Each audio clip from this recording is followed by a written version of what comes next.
name's Matt, alcoholic, addict. Been through the steps with the help of a Big Book Step Study sponsor and God, and practicing the later steps. And I'm really glad Denise asked me to speak. I like coming to Worcester, but I don't like coming to Worcester. I spent a lot of time, in this meeting when it was over on Lincoln Street. I lived in Worcester for 4 years. I was in a bunch of programs here. I ended up in Worcester because I was in jail in Boston, and the court sent me to Salvation Army, and I was like a sick puppy. I was really sick. I just was I was really caught up in addiction and alcoholism. I mean, active, and really had the obsession bad. Bad. That's just alcoholism, you know? I had lost the power of choice in whether or not I was going to drink. I went to my first AA meeting when I was 22, and I was bad then, ODs and seizures. And then I ended up trying to manage my substance use through drinking, which wasn't working very well. And then by the third year, I ended up in jail, and then here in Worcester. But I'd already gotten a taste of Big Book Step Study at that point when I was in a halfway house in Cambridge, in Massachusetts, and this guy Jack brought me to a Big Book Step Study meeting, the Braintree Men's meeting, and he was really the first person that was the first meeting where I was just oh wow, people in these rooms seem to they're speaking about a solution, and they're also talking about me in a way that was really I felt accurate, something resonated. I don't know, they talked about the loss of choice and whether or not I was going to drink, and I don't think I got it then. I heard it. What I probably saw more than anything was that these people had stories that in some cases were worse than mine, and somehow they managed to get well and get sober. And I was just wow, and it's not like anybody was sitting there nobody was had flashy sobriety. They were humble, welcoming people, and they were kind of funny, and that was attractive to me too, because. And they were also a little nutty, and I could appreciate that because I was really nutty myself, and I really didn't know how nutty I was until I did this inventory, and even then it wasn't until after I did this inventory that I kind of had a better sense of what it meant in the day-to-day life I was living and how that looked. But before I did this work, I really was I was just active.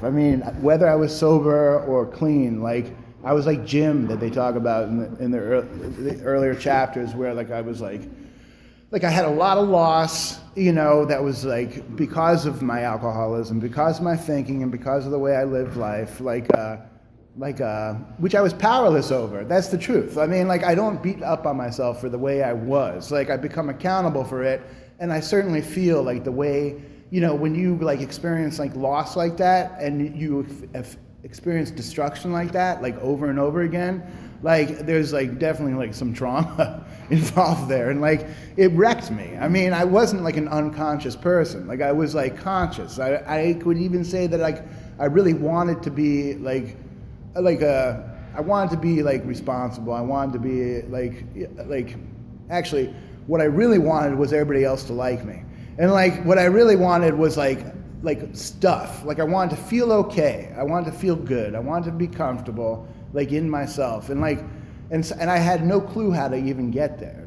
But what I did have was a pretty bad substance use problem. And when I came to Worcester, I was in the Salvation Army, and I was going to these meetings, and I had my sponsor eventually in Big Book Step Study, and I did a third step. And, I don't know if I really believed in it, fully. I didn't have to either.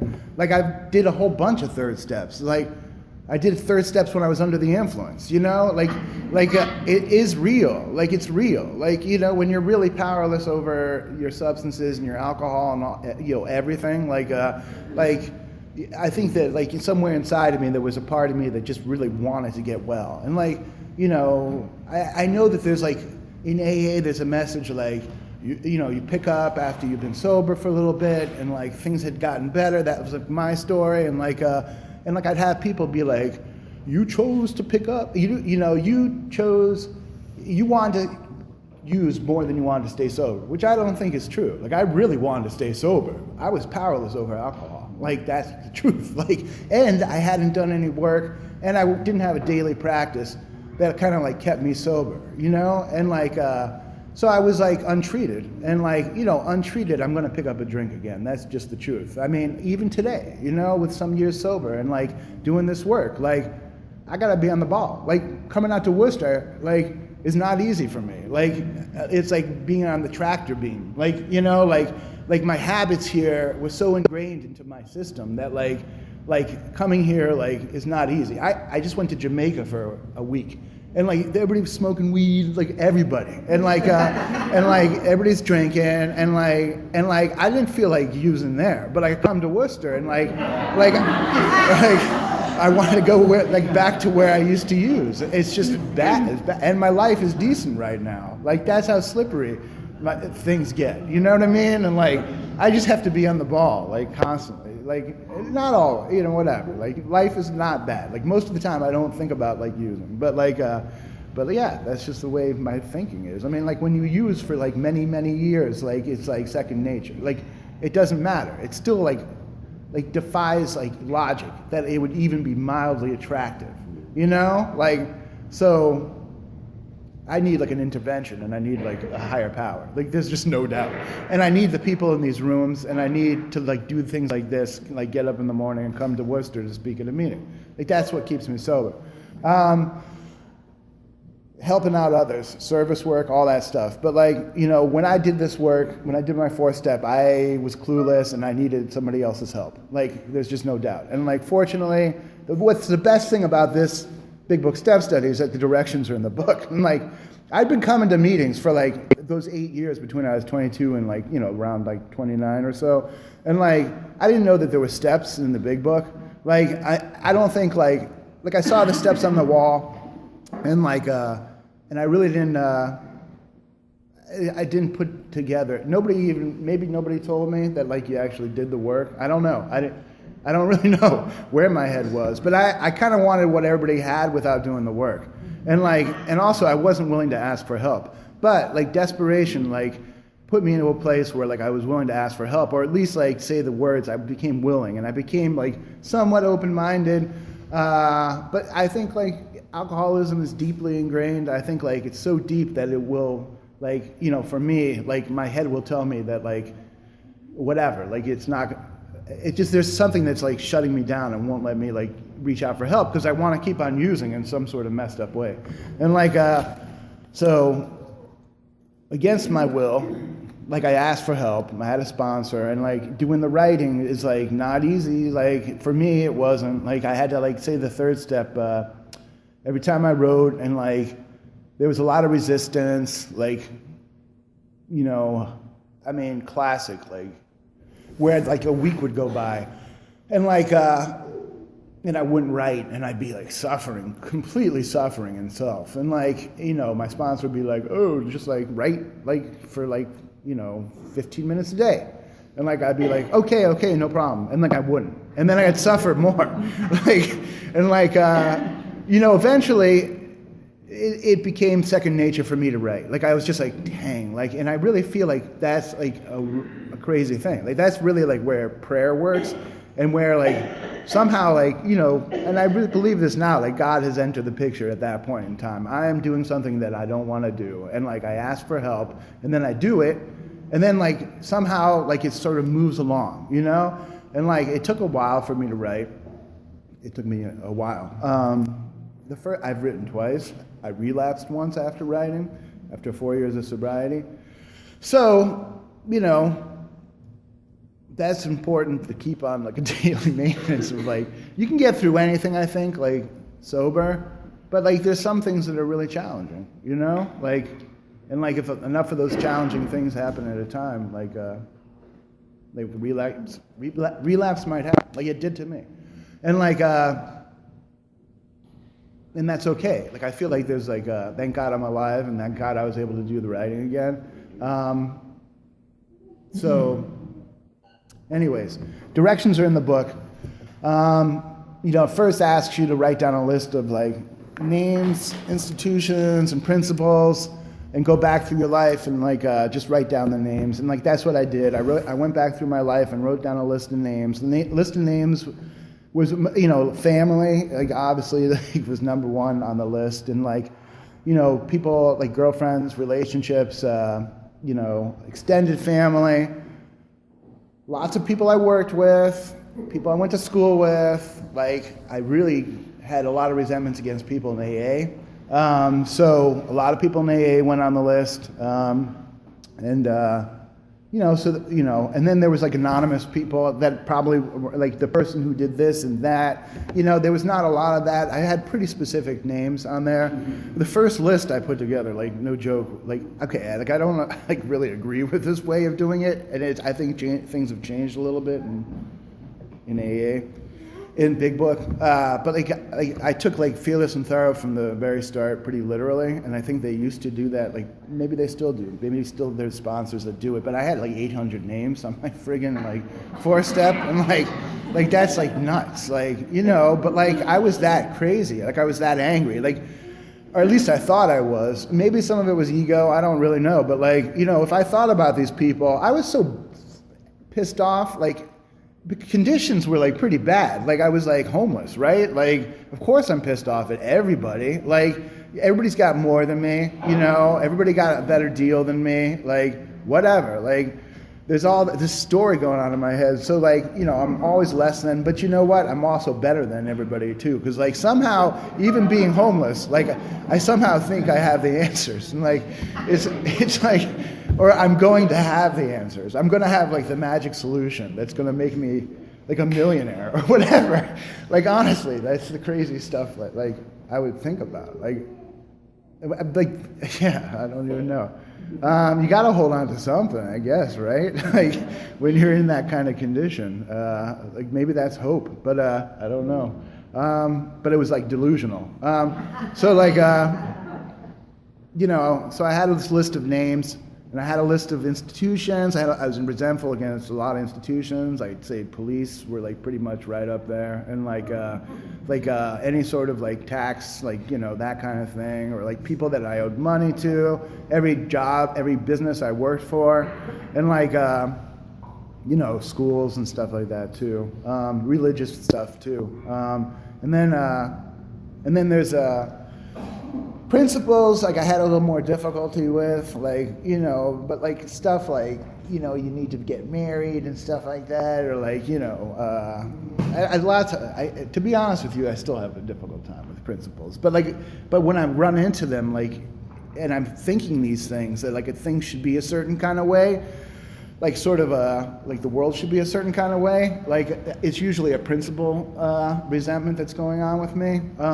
If it's kind of broad, if it's like political or whatever, and like but I can't like hold on to resentments. It's just like this book really emphasizes that, like, and I could kind of identify with that. If there was one thing that really kind of clued me into like the message here in Big Book Step Study, it was just like that immediate anger. That emotion was like the one that I could identify most strongly when I kind of came in, because I was like pissed off, like I was like angry, and I kind of liked being angry, like, but I was also like kind of funny at the time, like I used sarcasm, like that was like my major whatever, and like I just had like a little bit of just a thing where like I just interacted with the world in a certain way, and like somehow it diminished like it just was a coping skill. It wasn't really effective. It probably pushed people away a lot. And like, even if it made people laugh, like I was just really self-conscious, and like everything was self.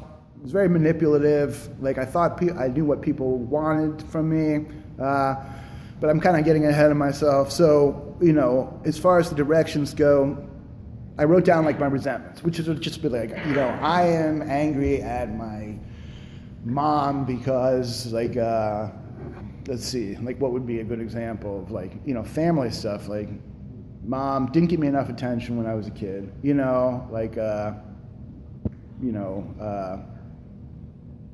Dad, same kind of thing. Like relationships, person didn't act the way I wanted to. Bosses treated me like I was less than, didn't give me promotions.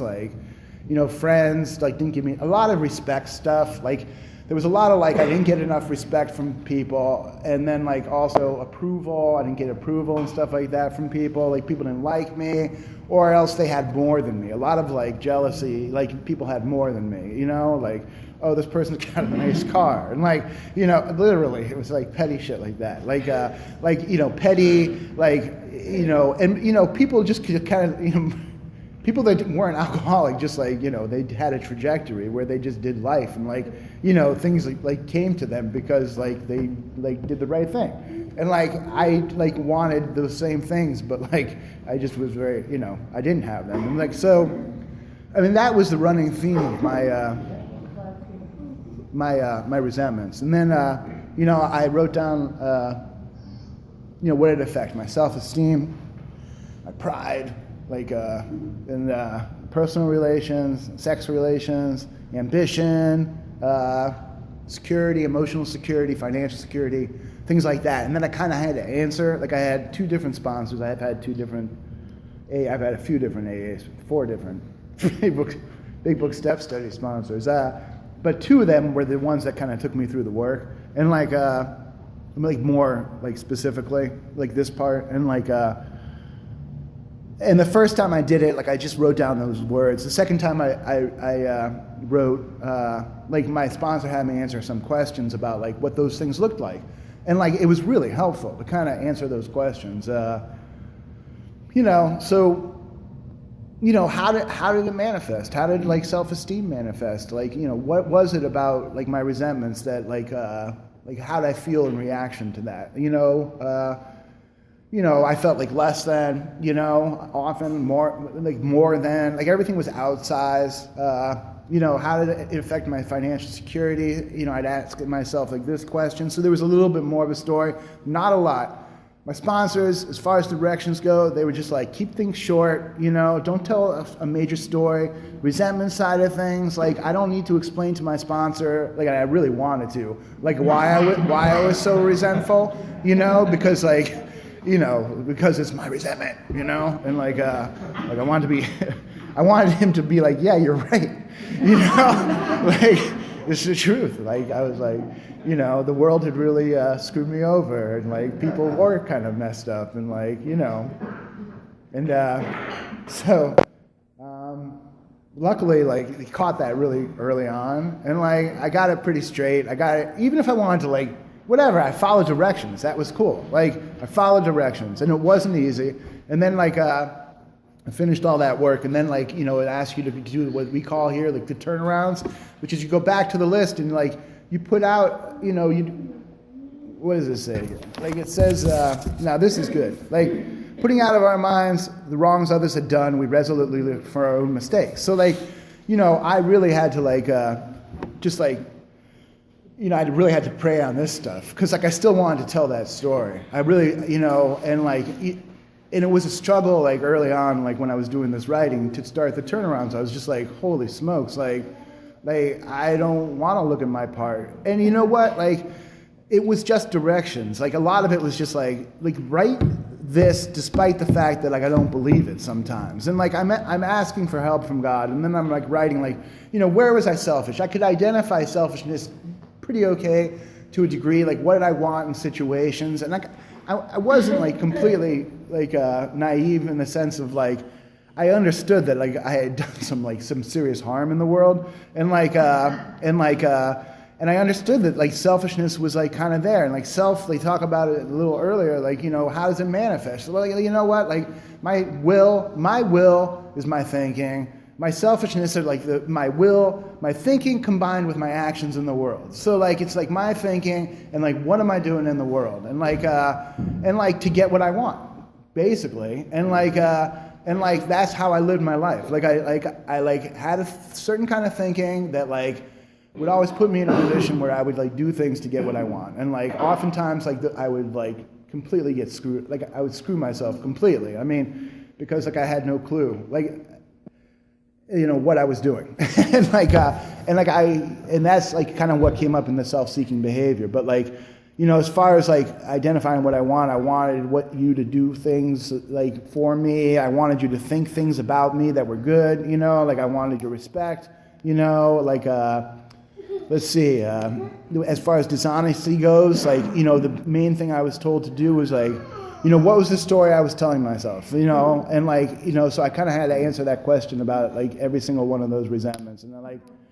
you know, the story I was telling myself was like always dishonest. It was always like never the truth, you know? And then like I took that dishonest story and like I personalized it. I personalized everything. Like everything was about me.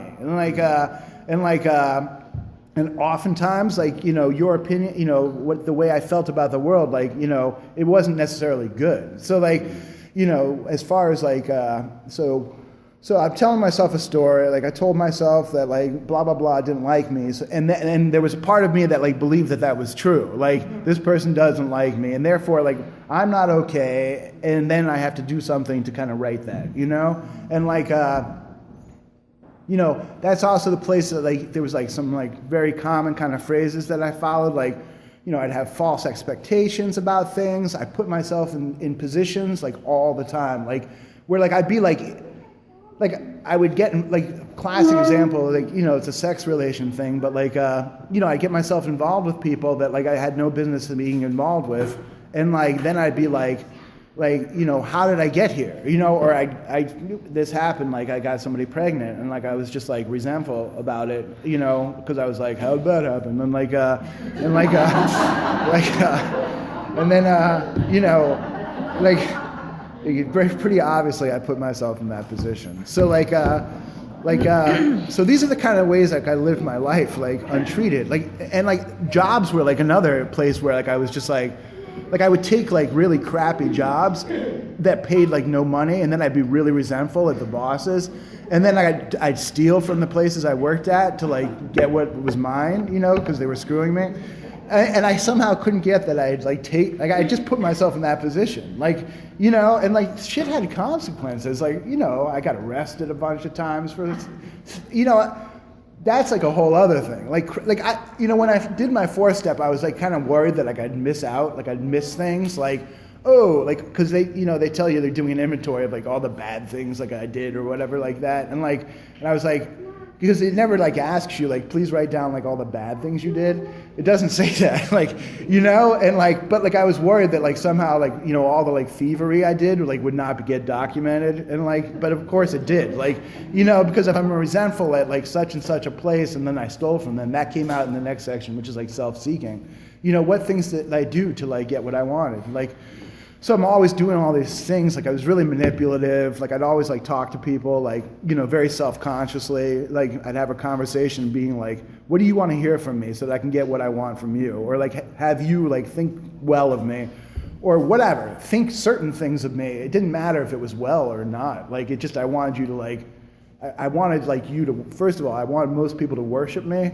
And like that's no joke. Like I think there was a part of me that really wanted, like, I wanted to feel better because everybody either liked me or it didn't necessarily mean that people need to like me.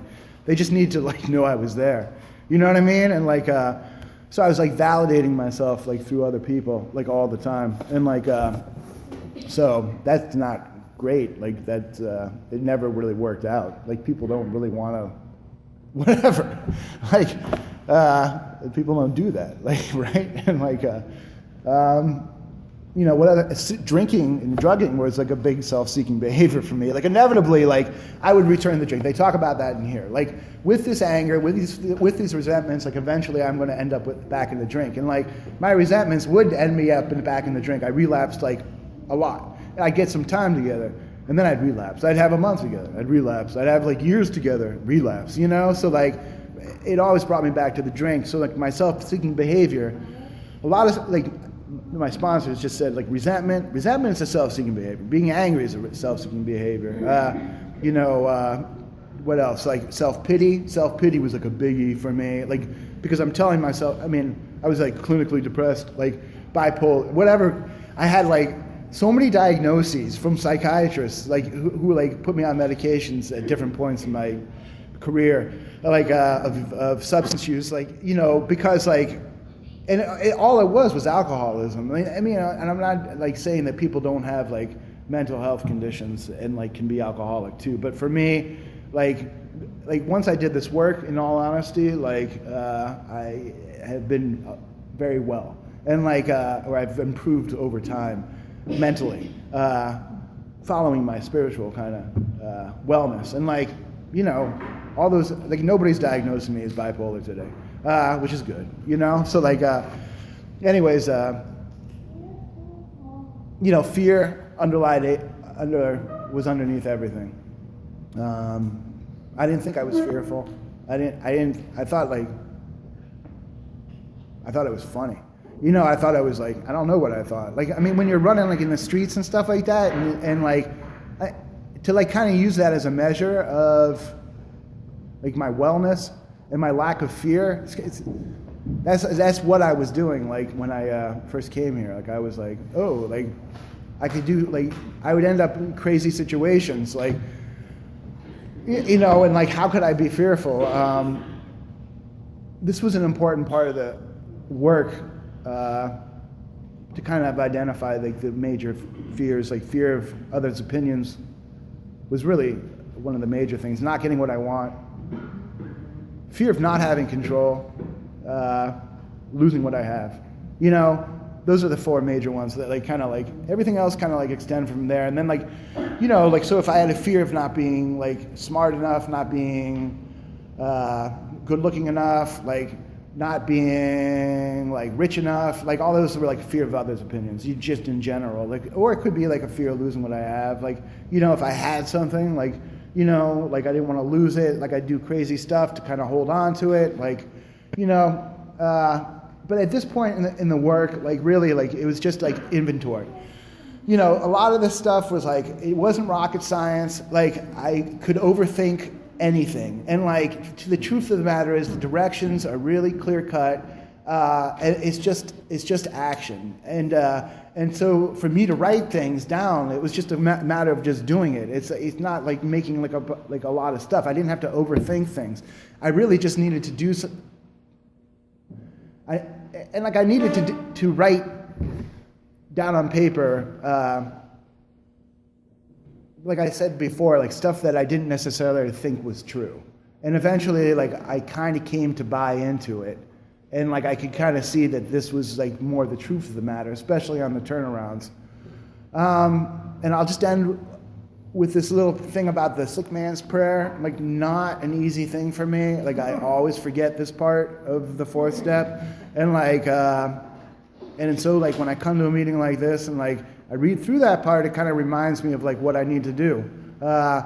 So I mean, I do practice like pretty good like relations with people just in general. Like I'm a lot more caring and open-minded about like people who might not be the way I want them to be. And like sometimes I totally get like triggered still by like people that I think are sick. You know what I mean? Like, oh, that person's like effed or whatever, like, you know, or like F them, whatever. Like it's just some sort of like idea in my head that somebody is not acting the way I want. So like I do like kind of have to like pause.